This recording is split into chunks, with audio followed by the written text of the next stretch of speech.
Hey guys, Panada here today.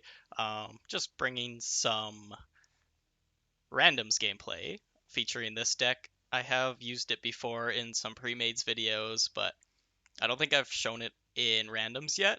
I had two games that I really enjoyed playing, and I feel like this deck kind of shined there.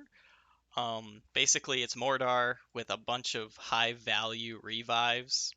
So Succubus is really good as a revive, especially at perk 2 when Mordar gives haste and spirit.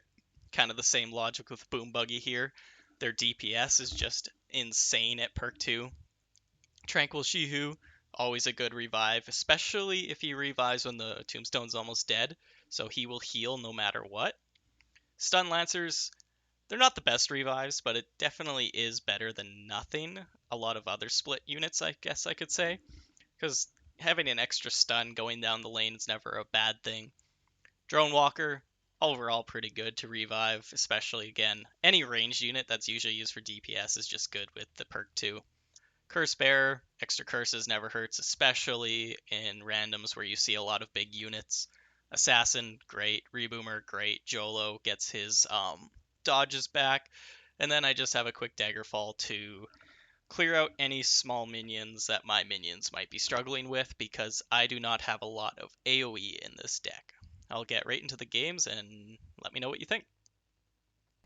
Okay, first game here. I'm pretty sure this is a quick one. We get a nasty push off right away.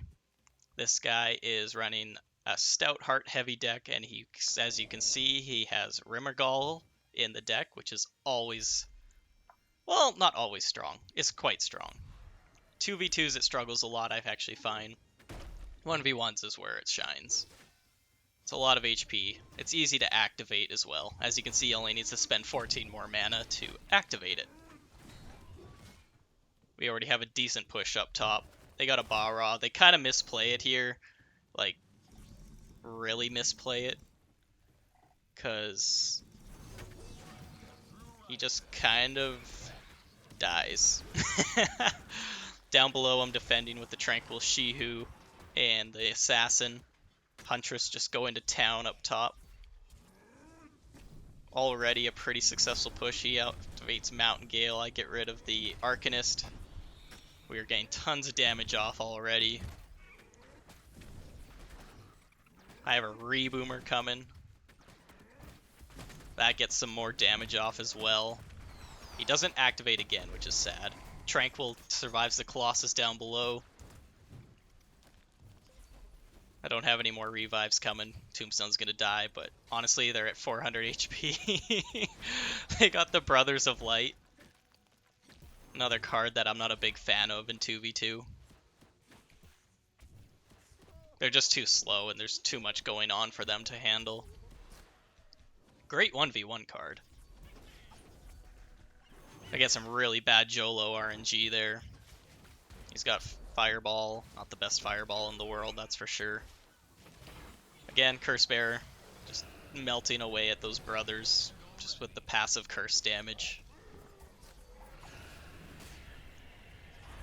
His dragon's out on the field, I got another Tombstone. They are ahead on XP, but I don't think it's gonna matter too much this game. Reboomer takes out the Ghost Turret. Rendrath is a really bad play. I don't understand why they did that. Rendrath cannot revive mythical units, which the dragon is. So pretty silly on their part there, and basically we just end the game. Super fun, super easy, a lot of misplays on the enemy team, and our decks actually synergized quite well to what they had going on. This game right here is quite the opposite of the last game.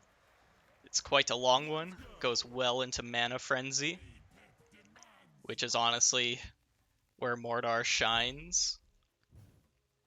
None of our masters besides Mordar are really like amazing perk Mana Frenzy masters. Apep is okay, but he's no longer Cycle, so it's honestly not the best. And then Stormbringer, again, he gets no benefits really from Mana Frenzy besides maybe getting out ranged units faster.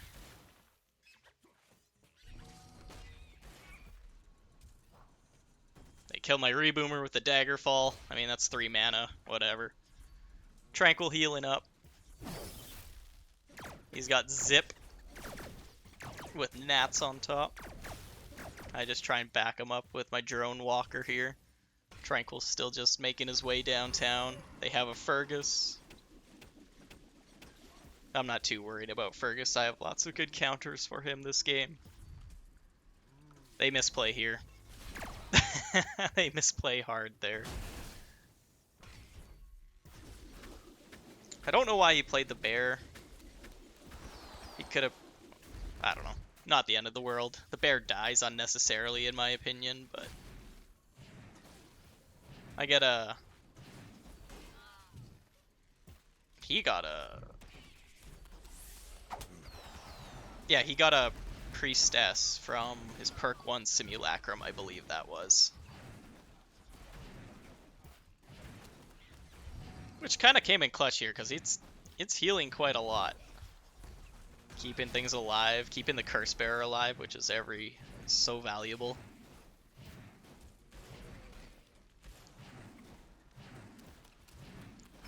They got a Gax.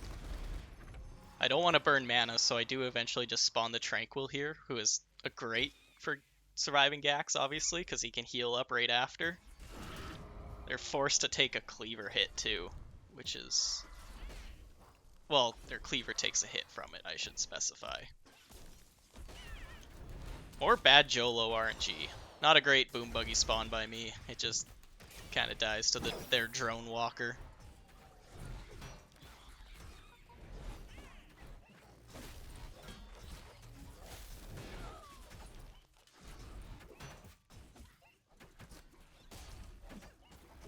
Assassin always doing great work. Goes invisible again. He can get a big hit off and get revived. This time he's got Spirit and Haste. Assassin already attacks pretty fast, and when you add Haste onto it, it's kind of nutty.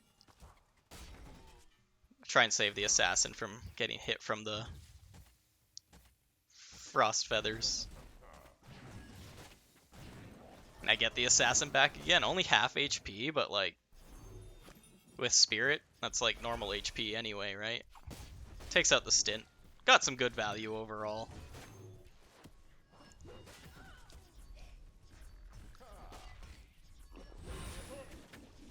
They got another Fergus on the field. They got Cleaver and Drone Walker up top. Reboomer doing the Lord's work. Such a good card for 3 mana, honestly. Even if it doesn't, like, reactivate even just once, it's still usually pretty good value. But if you get more than one boom off, it's just amazing.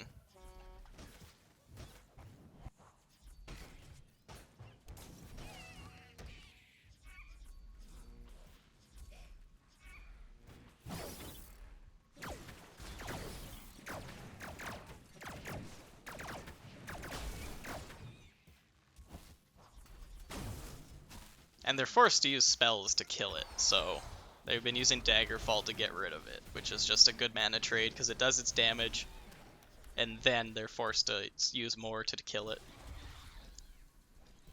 Got another Cleaver up top. He's got Walking Blind Date. We get a Warrior who just kind of dies, but that's okay. Kind of wished he put his Spiritmancer up top there. Kind of works out because the Zip gets it anyway, but I would have liked to see it up top. Give it to the Succubus, maybe.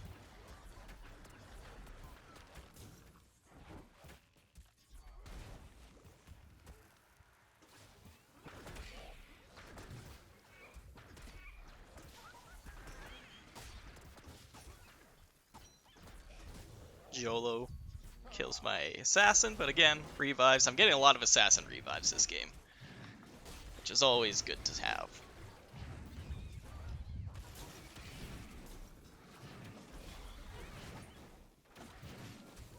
And the Reboomer got revived. And they tried to kill it, but couldn't, so it's still alive. They wasted mana for nothing.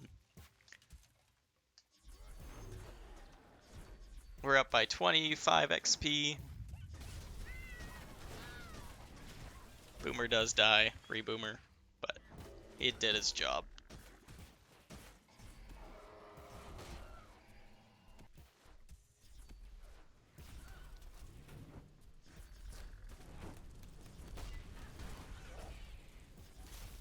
A little sad Assassin went for the Cleaver here and not the Drone Walker.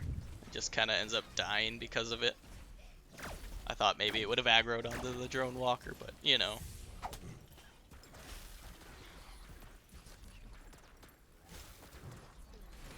Dagger falls everywhere, and my Reboomer gets revived again.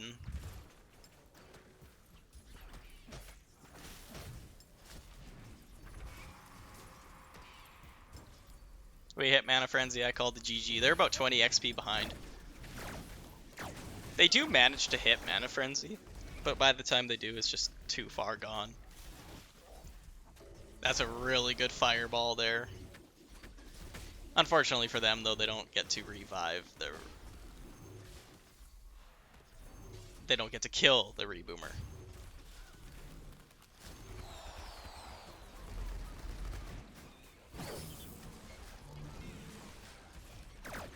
So yeah, they hit Mana Frenzy right here. But a little too far gone. Our push has become too much for them to handle. I recommend this deck to anybody that wants to try and learn Mordar that doesn't involve only heavy cards. You get lots of quality revives.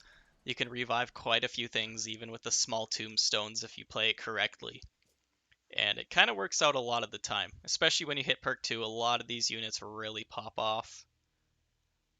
But yeah, if you guys like the video, just let me know. I will keep uploading more in the next few days. Have a good one.